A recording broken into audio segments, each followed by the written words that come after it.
Good morning বন্ধুরা, কেমন আছো তোমরা? নিশ্চয়ই ভালো আছো, আমিও খুব ভালো আছি। আজকে নেক্সট দিন, আজকে হলো মঙ্গলবার। ঘুম থেকে উঠেছি তো অনেক আগে, মেয়ে তো খেয়ে কখনই চলে গেছে স্কুলে। বড় গেছিলো উপাসনায়, তার জন্য উপাসনায় বাইরে মণ্ডলীর উপাসনা, তার জন্য আমাদের আমি টিফিনে এখনো ব্রেকফাস্ট করিনি। ও ব্রেকফাস্ট করলো, তারপরে করলাম। আজকে ব্রেকফাস্টে খাচ্ছি রুটি আর মিষ্টি কুমড়োর ভাজা। এই হচ্ছে আজকে ব্রেকফাস্ট। তো চলো, এত ঠান্ডাটা চলে গেছিলো, আবার আজকে দেখি একটু ঠান্ডা ঠান্ডা লাগছে। তো চলো এখন ব্রেকফাস্ট করে নিন, তারপরে দুপুরে কী রান্না করছি নিশ্চয়ই তোমাদের সাথে শেয়ার করবো। তো চলো, দিনটা কেমন কাটে তোমাদের সাথে অল্প অল্প করে শেয়ার করবো। তো চলো, ব্লগটা দেখতে থাকো আর সঙ্গে থাকো। ঠান্ডা লাগেনি বলে ঠান্ডাও বোধহয় লেগেছে, গলাটা ব্যথা ব্যথা থাকবে।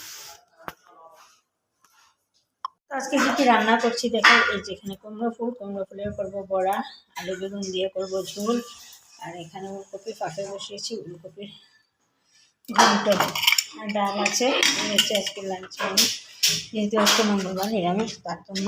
তো চলো, আজকে এই রান্না, এখনও রান্না বসাইনি, শুধু গুছগাছ করলাম, অনেক দেরি হয়ে গেছে। তো চলো রান্নাটা করে নিই, তারপর দেখাচ্ছি।